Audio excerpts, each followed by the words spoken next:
Bonjour à tous, bienvenue sur ma chaîne. Aujourd'hui, je vais te parler des habitats légers. Si tu suis mon vlog, tu dois être au courant que je change de vie. J'ai décidé de partir de Bordeaux pour partir vivre à la campagne. C'est mon rêve depuis très longtemps, mais ça a mis un petit peu de temps à se mettre en place. Je t'invite à regarder ma toute première vidéo qui s'appelle « Pourquoi je change de vie ».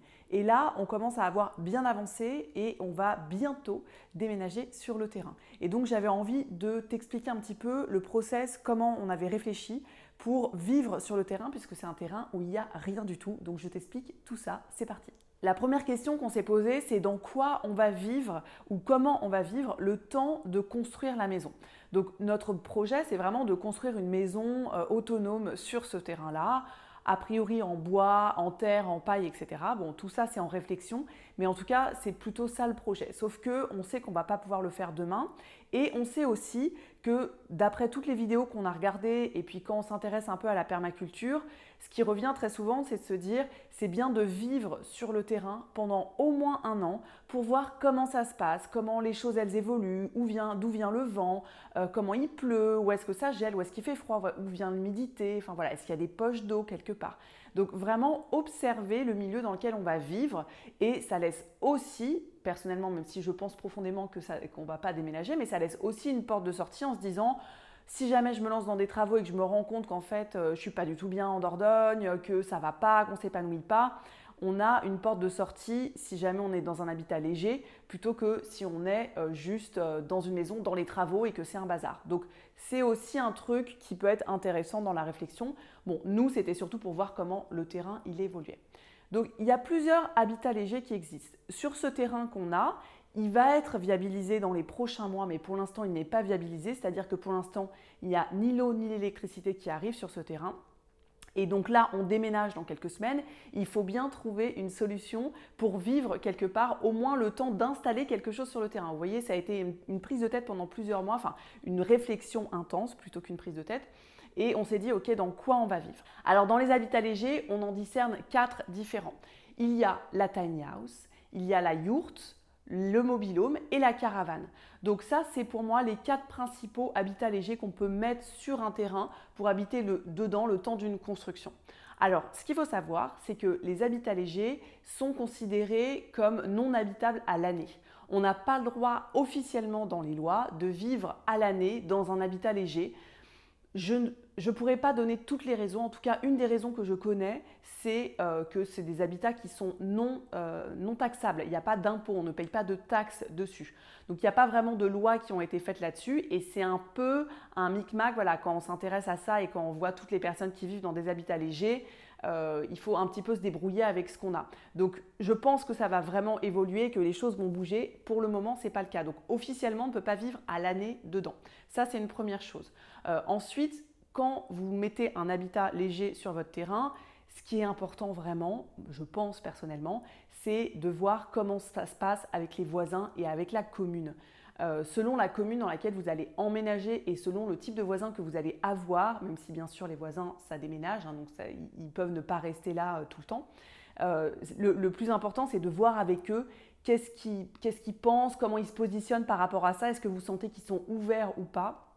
Alors, je ne dis pas d'aller forcément leur demander leur avis, mais nous, ce qu'on a fait, c'est vraiment, quand on est arrivé sur le terrain, avant même de savoir ce qu'on allait mettre, ce qu'on allait faire, etc., c'est d'aller rencontrer les voisins, rencontrer tout le monde, rencontrer le maire, aller vraiment dans le village en disant, voilà, on aimerait bien s'installer ici, voilà, on voudrait bien faire connaissance, etc. Ça, pour moi, c'est primordial. Parce qu'en fait, la plupart du temps, quand il y a des problématiques avec les habitats légers, ça vient des voisins ou de la commune, mais en général, ça peut être des voisins qui dénoncent à la commune. Donc, c'est hyper important. Et bon, pareil, hein, le maire, il peut être réélu, il peut changer, donc c'est pas fiable à 100%. Mais je veux dire, déjà, c'est quelque chose d'intelligent à faire. Et puis, même sans parler d'habitat léger, quand on habite dans un coin et quand on arrive dans une région, je pense que c'est important de se présenter et d'aller voir les voisins parce que voilà, ils peuvent aussi vous regarder d'un drôle d'œil en disant mais c'est qui ces citadins qui arrivent, qui veulent mettre des trucs bizarres dans le jardin. Enfin bon. Donc c'est bien voilà, pour moi c'est une forme de respect. Donc une fois que vous avez fait ça, vous allez pouvoir vous dire ok, dans quoi je vais vivre. Alors je vais vous expliquer nous la démarche qu'on a eue. Mon rêve, moi, depuis toujours, depuis très longtemps, c'est d'avoir une tiny house. Ça fait longtemps que je regarde sur le Bon Coin des annonces, etc. C'était sur mon tableau des rêves. Je dis c'était parce qu'en fait, j'ai un petit peu changé d'avis. Alors, je suis toujours aussi fan des tiny houses. J'aurais vraiment aimé vivre dans une petite tiny le temps des travaux et voilà, je pense que j'aurais pas pu y vivre à l'année. Je ne suis pas assez minimaliste encore, je pense. Mais vraiment, voilà, c'était un de mes rêves. Et en fait, quand on a commencé à regarder le budget, c'était les tiny houses. Aujourd'hui, à l'heure où je vous parle, c'est entre 40 et 60 000 euros. Ça peut même monter au-dessus, mais pour avoir quelque chose de tout équipé, je vous parle tout inclus, la fabrication, ce qu'il y a à l'intérieur, etc., c'est entre 40 et 60. Si vous le faites vous-même, vous pouvez vraiment tirer les prix vers le bas et arriver à 25 000 euros, 20-25 000 euros en vous débrouillant bien. Bon, peut-être même moins, hein, mais nous, clairement, là, on ne pouvait pas fabriquer notre tiny house, c'était pas jouable. On n'a pas le temps, enfin, on voudrait mettre notre temps ailleurs plutôt. Et donc, finalement, à contre-cœur, on a fini par lâcher le projet des tiny house. L'autre raison aussi, c'est que derrière, nous, on veut faire une maison.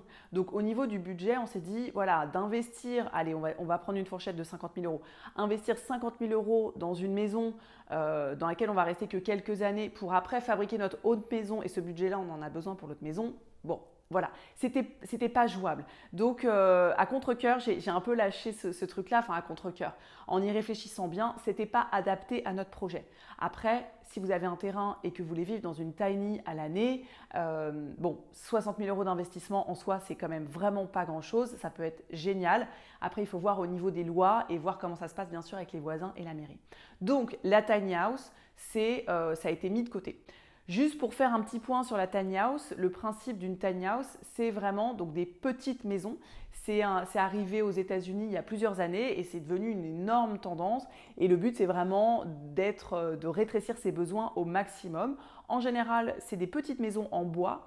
La différence avec des petites maisons en bois, c'est qu'elles sont sur roues et donc qu'on peut les bouger. C'est un peu une caravane améliorée, plus, ou un mini mobil-home sur roues.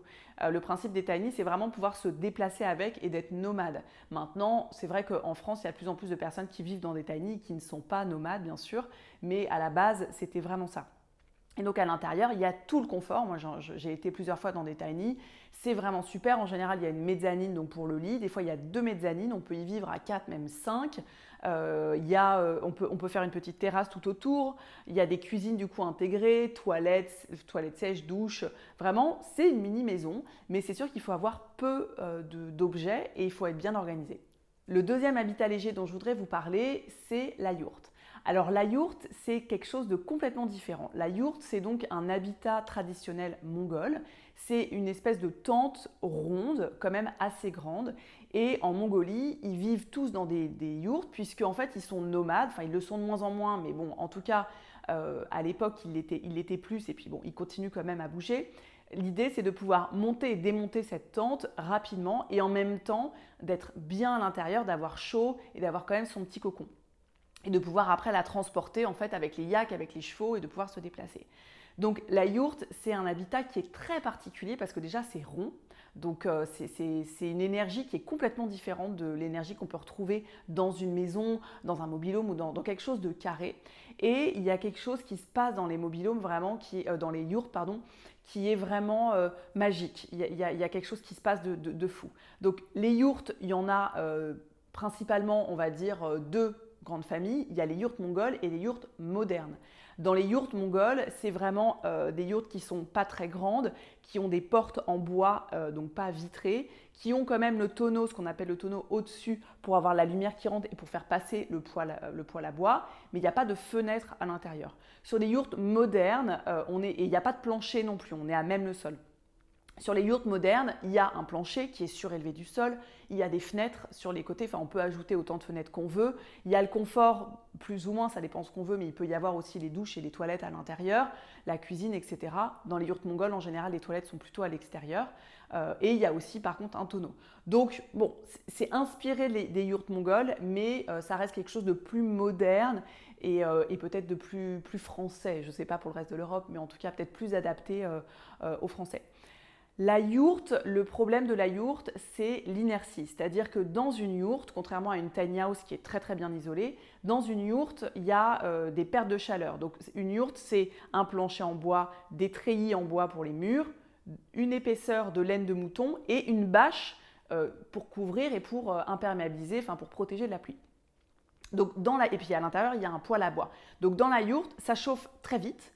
En revanche, la chaleur se perd très vite. Donc, c'est-à-dire que le matin, quand vous allez vous réveiller dans une yourte, en général, il fait froid, sauf s'il y a quelqu'un qui a remis du bois dans la cheminée toute la nuit. Mais il fait froid, la température peut descendre assez rapidement, mais ça rechauffe très vite.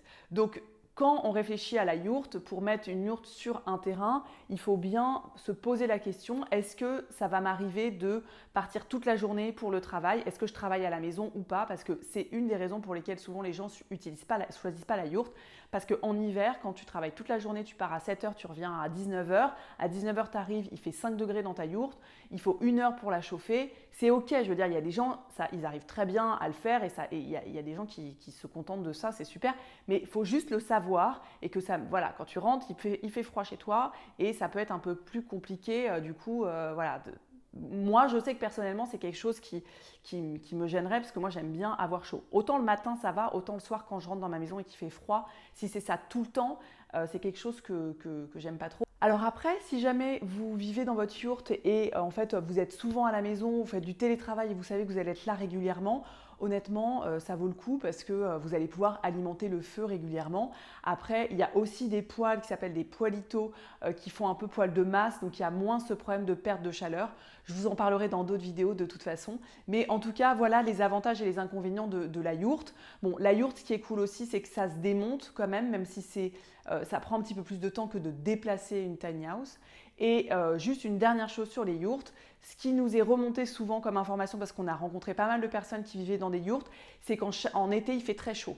Donc, il faut éviter vraiment de mettre la yourte en plein soleil parce que voilà, l'inertie, c'est la même chose en été et en hiver. Donc, la chaleur va rentrer surtout avec la bâche en plastique qu'il y a dessus. C'est bien quand on a plusieurs fenêtres de pouvoir ventiler, mais quand même, c'est quelque chose qui revient. C'est pas tant le froid en hiver, c'est plutôt la chaleur en été. Donc, il faut être un petit peu vigilant là-dessus. Et enfin, une dernière chose avec la yourte, c'est que c'est vrai que la bâche qu'il y a sur la yourte, c'est une bâche en plastique, en PVC, faite avec du pétrole. Il y a des bâches qui sont des bâches un peu mongoles justement, où c'est plus du tissu en fait. Mais nous, par rapport à la France et par rapport au climat qu'on a ici, c'est pas adapté. Donc vraiment, quand on met une yourte en France, c'est recommandé. Alors après, peut-être si vous êtes dans le sud de la France, mais c'est quand même recommandé de mettre une bâche, en tout cas nous en Dordogne, même je pense à la Bretagne, enfin en tout cas en Aquitaine, de mettre une bâche PVC. Donc bon, voilà. Et la bâche, il faut la changer a priori tous les 5 ans, je crois, mais ça c'est pareil. Je vous en dirai un petit peu plus tard. Au niveau des tarifs de la yourte, il faut compter en moyenne autour de 10 000 euros, plus ou moins on va dire. Vous avez des yourtes d'occasion moins chères que ça, mais il faut quand même faire le plancher, etc. Bon, on va dire si vous trouvez vraiment le bon plan, etc., ça va être 5 000 euros et jusqu'à 15 000 euros. Je pense que ça c'est la fourchette pour faire une yourte. Ensuite, vous avez les mobil-homes. Donc les mobil-homes, vous en voyez dans les campings, ça existe depuis très longtemps. Il y a plein de gens, notamment aux États-Unis, qui vivent dans des mobil-homes. Il y a des mobil-homes de luxe. Donc là, au niveau des tarifs, il y a vraiment de tout. Vous avez des mobil-homes à 3 000 euros et vous avez des mobil-homes à 60 000 euros. Donc il y a vraiment quelque chose d'assez large. Donc nous, on a pas mal étudié le mobil-home. Vraiment, moi j'ai regardé sur Le Bon Coin pas mal parce que je m'étais dit vraiment 3 000 euros, c'est quand même bien. Alors il faut savoir que sur les mobil-homes que vous allez voir sur peut-être Le Bon Coin ou sur d'autres sites, mais en général il y en a beaucoup sur Le Bon Coin, il y a plusieurs choses à prendre en compte. La première chose, c'est le transport. Le transport d'un mobil-home, ça a un coût. Il faut compter entre 1 000 et 3 000 euros en fonction de là où vous êtes et là où vous emmenez le mobil-home. Nous, je sais qu'en Dordogne, il y a très peu de il n'y a pas de transporteurs de mobil-home. En fait, ils viennent tous de la côte ouest. Donc, ça leur demande de faire le déplacement. Donc, même si on trouve un mobil-home dans un camping de Dordogne, pour le déplacer, il faut faire venir quelqu'un. En tout cas, bon, j'ai peut-être pas tout vu, mais de ce que m'ont dit les transporteurs, il faut le faire venir de l'ouest pour aller sur un camping en Dordogne, pour aller juste à côté de chez nous. Bon, c'est pas simple. Après, ça peut se tirer avec un tracteur, un mobil-home, mais il faut vraiment que vous en ayez un pas loin de chez vous, quoi, parce que sinon, vous ne pouvez pas faire beaucoup de route avec, évidemment. Donc ça, c'est la première chose à prendre en compte au niveau des tarifs. Et la deuxième chose, c'est évidemment l'isolation. Alors, un mobil-home, ce n'est pas du tout isolé. Je pense que c'est encore moins isolé que la yourte qui a quand même de la laine de mouton épaisse et puis l'énergie n'a rien à voir dans une yourte et un mobil-home, rien que la matière et la forme. Donc ça, c'est important de le prendre en compte. Et donc souvent, les mobil-homes qui sont à des petits prix sur Le Bon Coin, ce n'est pas des mobil-homes 4 saisons. Les mobil-homes 4 saisons sont un peu mieux isolés, donc vraiment, ça dépend combien de temps vous allez rester dans votre mobil-home. Si vous restez 1 an, que vous passez que un hiver, bon ça va. Si vous passez 2-3 hivers, ça commence à être un petit peu plus compliqué. Donc, en fonction de votre besoin, vous pouvez voir. Si vous avez besoin d'y passer, je vous dis qu'une année, voire moins d'une année, et peut-être même pas l'hiver, ça vaut le coup d'acheter un petit mobil-home. Des fois, vous en avez même à 1000, 2000 euros. Vous le retapez un peu, vous le déplacez, ça ne vous coûte pas grand-chose. Et même derrière, vous pouvez le revendre. Les mobil-homes se vendent très bien sur Le Bon Coin. Il y en a beaucoup, il y a beaucoup de demandes et ça part très vite. Donc honnêtement, ce ne sera pas un mauvais investissement. Mais en tout cas, sachez que si vous voulez rester plus longtemps dedans, il vaut mieux prendre un 4 saisons. Les 4 saisons sont beaucoup plus rares sur Le Bon Coin. Et bon, voilà, je ne sais pas si c'est pas parce que c'est 4 saisons que c'est non plus super isolé. L'intérieur des mobil-homes, en général, bon, il y a tout équipé à l'intérieur. Le chauffage, ça va être soit un chauffage électrique, soit au gaz, les petits trucs de gaz, les petits chauffages au gaz ou les anciens chauffages au gaz. En général, il y a aussi les douches, les toilettes, etc. Vous avez même des personnes qui ont retapé des mobil-homes, qui les revendent, des mobil-homes un peu autonomes avec des panneaux solaires, etc. C'est assez rare, mais ça se trouve. Donc le mobil-home en soi, c'est plutôt une bonne idée. Vraiment, parce que c'est quand même assez résistant, faut l'emmener sur le terrain, etc. Je vous ai parlé des contraintes, mais une fois que c'est sur le terrain, que vous vivez dedans, voilà, tout est… Enfin, en fait, comment dire, le mobil-home est livré sur le terrain et vous n'avez plus qu'à le brancher et vous vivez dedans. Ce qui est quand même assez pratique. Un peu comme la tiny house, par contre, ce n'est pas forcément le cas de la yourte. Voilà. Donc, le mobil-home, ça peut être une bonne option. Pareil, hein, je vous le répète, on n'a pas le droit de vivre à l'année dans un mobil-home et je vous donnerai à la fin de cette vidéo la petite astuce pour justement pouvoir vivre à l'année le temps des travaux sur un terrain dans votre habitat léger. Donc le mobil-home, ça peut être une option, à vous de voir un petit peu en fonction de tout ce que je viens de vous donner comme critères. Et enfin, il y a la caravane. La caravane, c'est vraiment, on part sur quelque chose pour un plus petit budget. Les caravanes, c'est pareil, c'est comme les mobil-homes, il y en a énormément. L'intérêt de la caravane, c'est que vous pouvez la déplacer a priori tout seul, ou en tout cas avec une bonne voiture. C'est que c'est quand même plus léger. Il y a des caravanes qui sont hyper bien aménagées, très jolies, très petites. Il y a vraiment des choses qui sont sympas. Après, c'est comme le mobil-home dans les points négatifs, c'est que c'est quand même pas super bien isolé. Ça reste petit, la caravane. Et visuellement, comparé à une yourte et une tiny house, mais ça c'est vraiment juste personnel, c'est quand même pas très beau. Après, il y a des super caravanes, vous pouvez les repeindre. Et quoique une caravane, c'est quand même… Bon, les mobil-homes, c'est quand même vraiment pour moi le truc le plus moche qui existe. Désolée pour les gens qui ont des mobil-homes, mais pour moi, c'est vraiment un cube d'acier, enfin de métal. Je trouve pas ça beau. On peut le pimper, mais bon. Voilà, donc ça sur les caravanes c'est un peu pareil, c'est pas non plus super beau, mais il faut reconnaître que c'est quand même très pratique, on peut les déplacer facilement. Bon, il y a un peu les mêmes plus et les mêmes moins qu'avec le mobil-home. Le seul plus supplémentaire, je dirais, c'est le prix, parce que vraiment les caravanes, vous pouvez en trouver à des petits prix, et si vous regardez un peu sur internet, il y a des familles qui vivent dans des caravanes, le temps d'eux, et puis les gens du voyage vivent dans des caravanes. Bon, eux ils ont plutôt, enfin pas tous, mais ils ont quand même des caravanes qui sont bien isolées, qui sont quand même modernes, donc on n'est pas, je pense, dans des petits prix, en tout cas ceux que je vois, mais ils vivent très bien dans les caravanes, et ils sont plusieurs, ils vivent en famille, et ça se passe très bien, c'est juste un mode de vie. Sur Le Bon Coin, vous allez en trouver beaucoup des caravanes, donc faites-vous accompagner. Si vous ne connaissez pas très bien, je vous invite vraiment à aller voir des personnes qui connaissent bien les caravanes, qui peuvent peut-être vous renseigner. Et si justement votre projet de terrain, ce n'est pas pour tout de suite, eh ben, c'est très bien, profitez-en pour étudier tout ce genre de choses, aller regarder des vidéos, et puis ça vous permettra de vous dire « Ok, quand j'achèterai mon terrain, mon plan d'action, ce sera ça ». Voilà un petit peu les 4 grandes familles d'habitats légers qui peuvent exister et que vous pouvez installer sur votre terrain le temps des travaux. Donc moi, je vous ai donné un petit peu les plus et les moins qu'on avait trouvés. Je vous avoue qu'on a pris quand même pas mal de temps pour prendre ma décision par rapport à ça. Ça nous a duré. C'est pour ça que je vous fais cette vidéo, pour peut-être vous faire gagner aussi un petit peu de temps, mais après, chaque cas est particulier. Et on a finalement décidé, après plusieurs rebondissements, de partir sur la yourte. Voilà, donc on va aller vivre dans une yourte dans un mois. On a la chance d'avoir trouvé un stage, une formation en fait qui propose de fabriquer soi-même sa yourte. Donc on part faire une semaine de stage chez Yourte Étoile et je vous ferai une vidéo aussi là-dessus pour fabriquer notre yourte. On repart avec, on arrive sur notre terrain et on fabrique le plancher, on monte la yourte et vous abonnez-vous pour avoir évidemment la suite de toutes ces aventures. En attendant de monter la yourte, on va vivre dans un mobil-home du camping d'à côté. Voilà, comme ça on aura fait un petit peu les deux. Et juste pour terminer avec ça, justement, comment on a fait pour pouvoir mettre notre yourte de manière légale sur le terrain? On l'a intégré à notre permis de construire. Donc je vous ai déjà parlé dans une vidéo précédente sur tout l'administratif à faire quand on achète un terrain. Et bien dans cet administratif-là, il faut intégrer dans le permis de construire ce qu'on appelle une cabane de chantier. Une cabane de chantier, c'est quelque chose dans lequel qui peut rester sur le terrain le temps des travaux. Donc évidemment, normalement, quand on a fini ces travaux, on est censé enlever l'habitat léger. Donc vous pouvez enlever le mobil-home, la caravane. Si jamais vous voulez le laisser, faudra après voir avec la mairie comment s'organiser légalement parlant, puisque vous pourrez très bien le laisser en habitat léger dans lequel vous n'allez pas vivre toute l'année puisque vous allez vivre dans votre maison. Donc a priori, ça c'est quelque chose, alors ça ne s'adapte pas à tout le monde et vous avez énormément de documents sur internet en ligne pour parler des yurts et des habitats légers. Donc voyez, mais ça c'est vraiment l'astuce qu'on nous a donnée et on est très content parce que du coup voilà, on sait qu'on peut installer notre yourte, on en a parlé au maire, on en a parlé aux voisins, on a la chance d'avoir des voisins qui sont hyper compréhensifs. On a même le fils des voisins qui a monté sa propre yourte, donc ils sont quand même un peu dans cette mouvance-là, ils sont assez open, on va dire. Donc ça, c'est cool.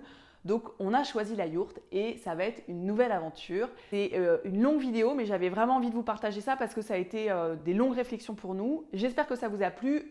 Comme d'habitude, en dessous, c'est pour s'abonner si vous ne l'avez pas fait. Partagez cette vidéo à des personnes qui sont en plein changement de vie aussi et mettez-moi en commentaire, j'adore répondre à vos commentaires, mettez-moi en commentaire un petit peu vos avis et vos retours. Salut!